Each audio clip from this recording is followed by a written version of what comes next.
ನಮಸ್ತೆ ಎಜಿ ನ್ಯೂಸ್ಗೆ ಸ್ವಾಗತ. ಹಳಿಯಾಳದಲ್ಲಿ ಬುಧವಾರ ನಡೆದ ಸುದ್ದಿಗೋಷ್ಠಿಯಲ್ಲಿ ಬಿಜೆಪಿ ರಾಜ್ಯ ಕಾರ್ಯಕಾರಿಣಿ ಸದಸ್ಯ ಹಾಗೂ ಮಾಜಿ ಶಾಸಕ ಸುನಿಲ್ ಬಿ ಹೆಗಡೆ ಅವರು ರಾಜ್ಯ ಸರ್ಕಾರದ ವಿರುದ್ಧ ಹಲವು ಆರೋಪಗಳನ್ನು ಮಾಡಿದ್ದಾರೆ.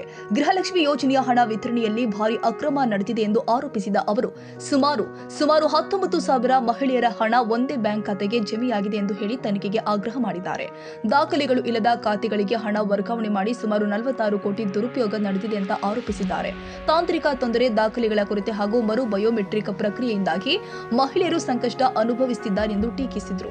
ಗೃಹಲಕ್ಷ್ಮಿ ಯೋಜನೆಯಲ್ಲಿ 225 ಕೋಟಿ ಅಕ್ರಮ ನಡೆದಿದೆ ಎಂದು ಸಿಎಜಿ ವರದಿಯಲ್ಲಿ ಉಲ್ಲೇಖವಾಗಿದೆ ಎಂದು ಅವರು ಆರೋಪಿಸಿದರು.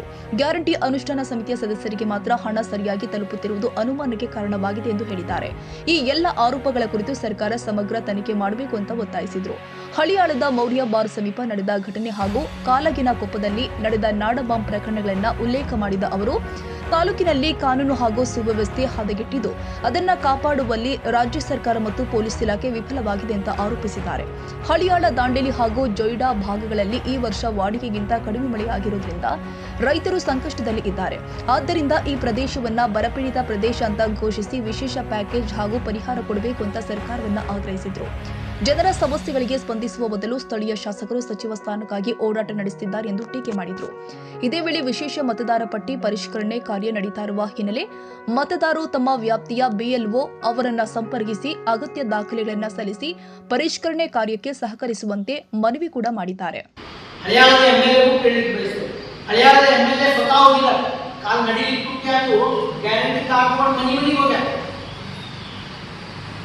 ಮತ್ತು ಹಳಿಯಾಳ ಎಮ್ಮೆಲ್ಯೆ ಆಡಳಿತ ಸುಧಾರಣಾ ಆಯೋಗದ ಅಧ್ಯಕ್ಷರು ಅವರಿಗೆ ಜವಾಬ್ದಾರಿ. ಅಧಿಕಾರಕ್ಕೆ ಬರಬೇಕಾದ್ರೆ 4 ಗ್ಯಾರಂಟಿ ಕೊಡಬೇಕಾದ್ರೆ ಡಿ.ಕೆ. ಶಿವಕುಮಾರ್ ಅವರು ರಾಜ್ಯದ ಕಾಂಗ್ರೆಸ್ ಅಧ್ಯಕ್ಷರಿದ್ರಿ, ದೇಶಪಾಂಡೆ ಅವರು ಅವಾಗ ಎಮ್ಮೆಲ್ಯೆ ಇದ್ರಿ. ದೇಶಪಾಂಡೆ ಅವರು ಹಲವಾರು ಸಲ ಗ್ಯಾರಂಟಿ ವಿರೋಧವಾಗಿ ಮಾತಾಡಿದ್ದಾರೆ. ಡಿ.ಕೆ. ಶಿವಕುಮಾರ್ ಅವರು ಹಿಂದೆ ಗ್ಯಾರಂಟಿ ವಿರೋಧವಾಗಿ ಮಾತಾಡಿದ್ದಾರೆ.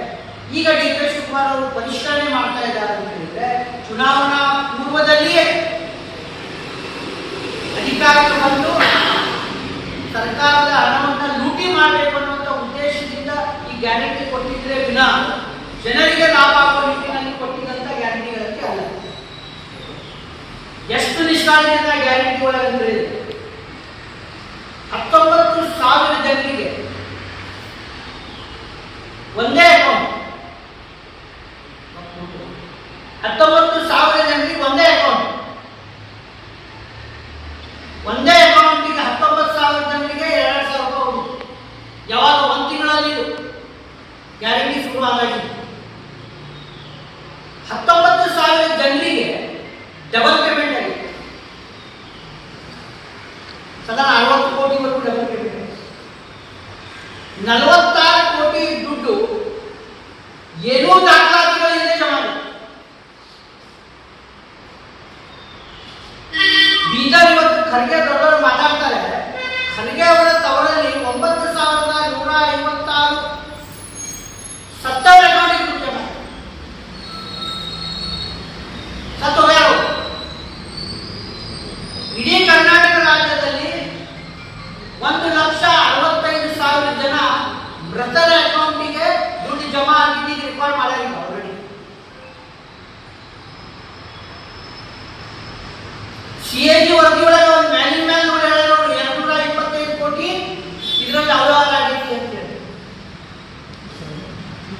225 ಕೋಟಿ ಅವ್ಯವಹಾರ ಆಗಿತ್ತು ಅಂತ ಸಿಎಜಿ ವರದಿನೇ ಹೇಳ್ಯಾರ. ಇವೆಲ್ಲ ಟೋಟಲ್ ಮಾಡಿದ್ರೆ ಅಲ್ಲಿಗೆ ಬರ್ತದೆ.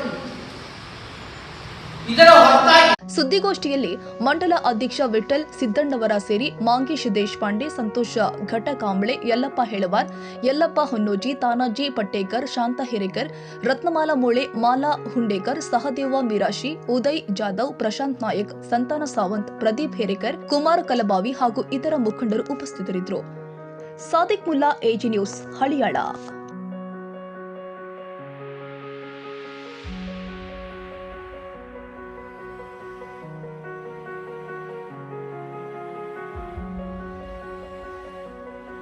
ಕನ್ನಡಿಗರ ಮೆಚ್ಚಿನ ನಿಮ್ಮ ಎಜೆ 24/7 ನ್ಯೂಸ್ ಕನ್ನಡ ವಾಹಿನಿ ಇದೀಗ ಟಿವಿಯಲ್ಲಿ ಲಭ್ಯ. ವೇಳೆ ನೋಟಿಸ್ ಕೊಟ್ಟಿದ್ರೆ ವಾಪಸ್ ತಗೋತೀವಿ. ಇವತ್ತು ವಕ್ಫ್ ಪ್ರಾಪರ್ಟಿ ಅಂತೇಳಿ ಬರ್ತದೆ ಅಂತ ಹೇಳಿದ್ರೆ ರೈತರು ಬೀದಿಗೆ ಬಂದು ಏನ್ ಮಾಡ್ಬೇಕಾಗತ್ತೆ? ಯಾರು ವೋಟ್ ಹಾಕಲಿಲ್ಲ ಅಂದ್ರೆ ಗ್ಯಾರಂಟಿನೆಲ್ಲ ಸ್ಟಾಪ್ ಮಾಡ್ಬಿಡ್ತೀವಿ. ಮತ್ತೊಂದು ಹೆಸರೇ